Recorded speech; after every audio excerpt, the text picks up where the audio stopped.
Rick Without the K James presents, in my opinion, podcast.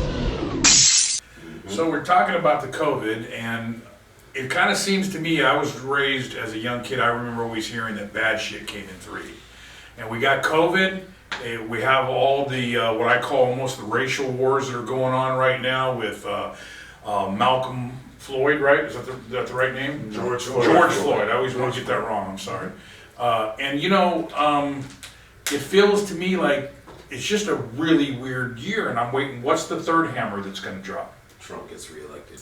That's funny, but that would be a third hammer, I think. That We're would gonna, be- we're gonna start with you, Chris, you go. That would be the third seal of hell. I never even thought about that, that's It's funny. you know, and let me just say something. The race wars. There's no race war. It's a war against police brutality. It has nothing really to do with race beyond the fact that the people who are most affected by it are black. It's really about systematic change. That's what we're. Can I ask one thing though? Yes, sir. Don't you think there's some people out there, some white cops, that it is a race problem? That's why they're. Oh no, it's deep. It's a systematic problem, and race is part of You see that. what I'm saying? Yeah, no. Because I think the people that are doing this, they have to have racism in their heart. I don't think they would be doing the stuff they're doing if it wasn't, there was some sort of hatred in them. Well, I put it like this. There's a very deep conversation to be had behind that, because it's easy just to say they're racist. But you have to delve deeper into how they got to that point, because racism is taught. It's learned. It's learned and taught. It's not something you grow up having. Some people give to you. And what America has done is given white people the power of racism. They have given them the ability to call the police on black people when they're scared.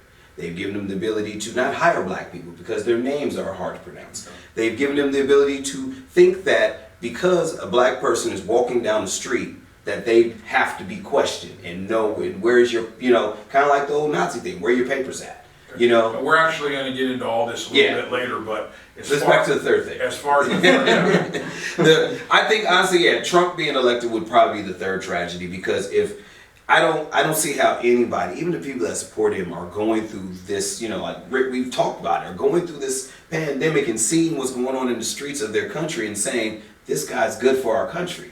Like, you can't do it. You can take away all his sexual allegations. You can take everything before 2020 away and just look at how 2020 is shaped up as a president.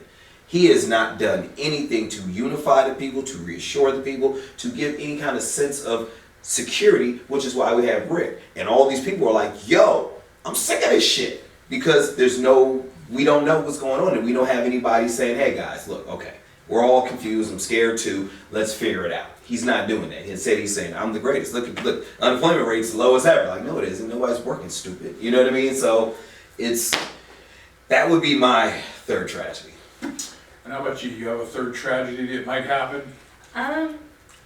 I thought maybe like the world, like with all these little earthquakes we've been feeling, I don't know, maybe something gets shaken up, maybe something that's outside of what is going on with us humans, but maybe more with Mother Nature, some type of natural disaster. That's what I'm thinking.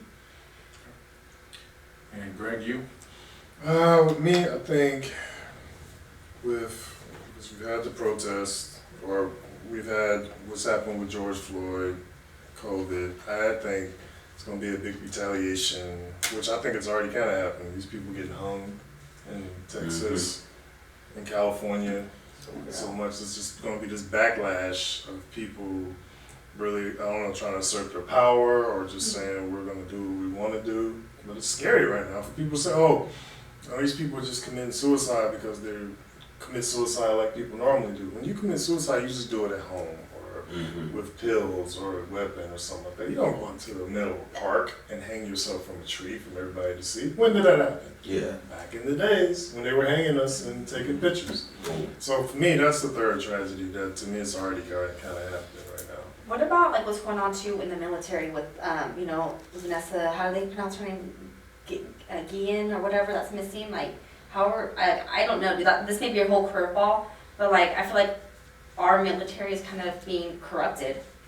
Like, straight is. Yeah. Okay. And I think we're going to get into a lot of that actually. And it's just like, I'm like blown away, dude. Like, I'm missing out. What is that story? I don't know So she's I think she's like 19, 20-year-old little girl who was in the military, in the army, and she came up missing in April and is barely getting light shine on it. I guess there's been reports saying that there was a sergeant or lieutenant that had followed her into her shower while she was showering, and she had notified her siblings or her relatives, and nothing. She never really reported much of it, and then.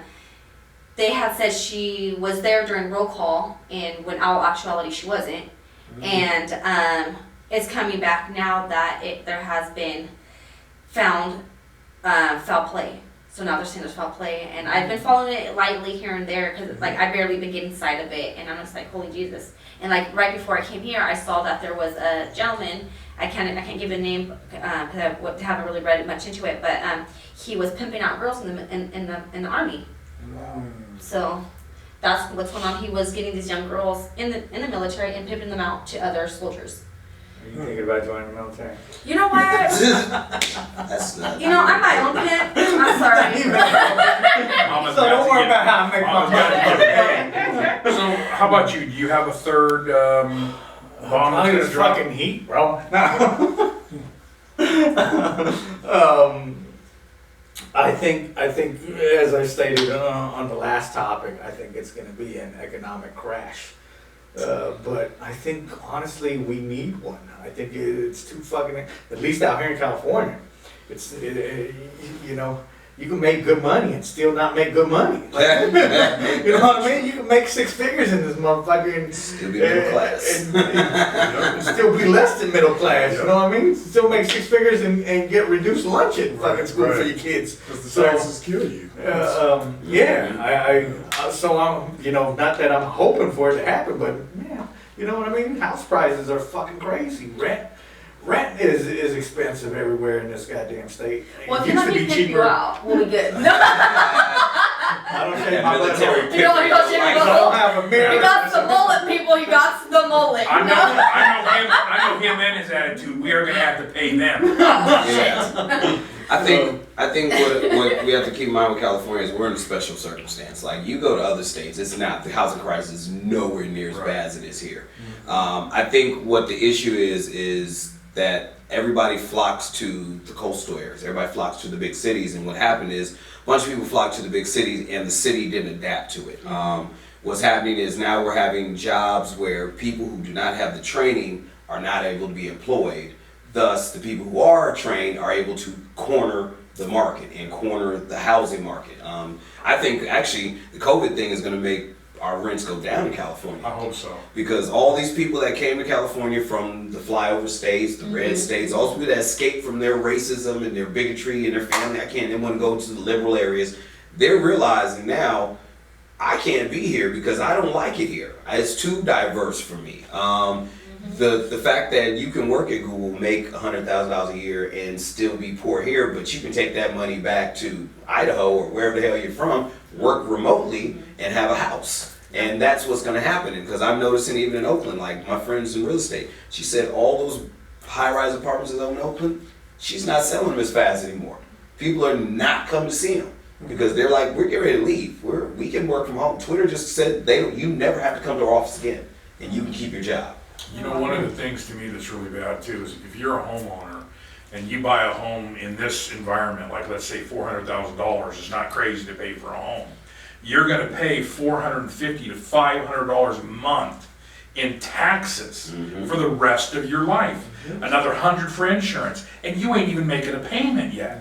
So that's why rents are going like crazy, because if you buy a house and rent it out, you're paying $400 or $500 a month on taxes and insurance. Yeah.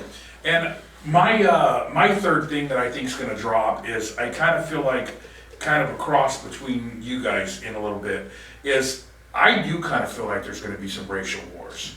I feel like there's tension happening. That's why I use that word, because like if you follow social media and stuff like that, when it first happened to George Floyd, everyone was feeling sorry and all this stuff. But now all of a sudden, you're starting to see a lot of white people.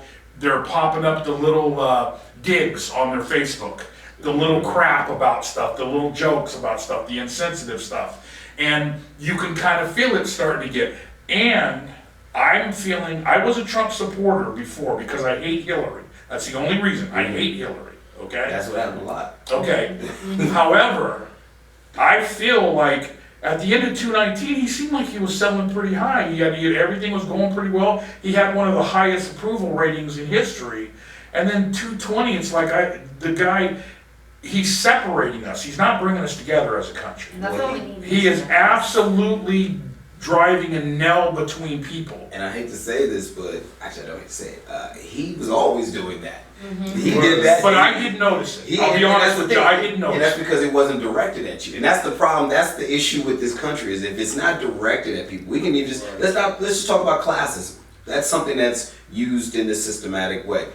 Classism is used against people every day. You know what I mean? And the way he does it is he makes it seem like he makes the rich people feel really good. Hey, I'm your friend. I'm your friend. And then the way he gets the poor people says, hey, if you want to be like us, vote for me. Because the only reason you aren't rich is because of these people over here, these other poor people.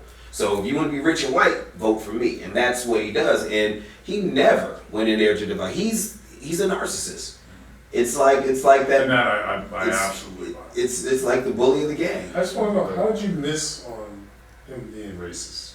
Well, I'm gonna tell you my reason. No, wait, No, good question. My daughter was 13 years old when Bill Clinton was in office, okay? And I remember her coming to me one day and asking me, Daddy, how can a guy like this run the country?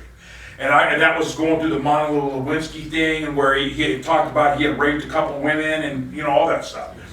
And it was really hard to explain to her on the fact that you could be a good leader or a good boss and not be a good person.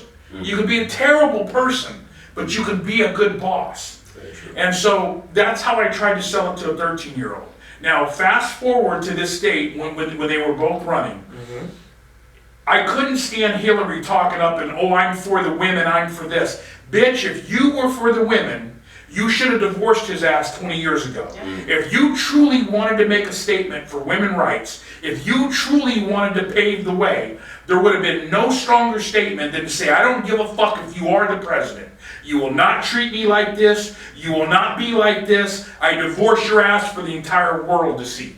And that would have empowered women to me. Right. Okay? So, I narrowly looked at that, him versus her.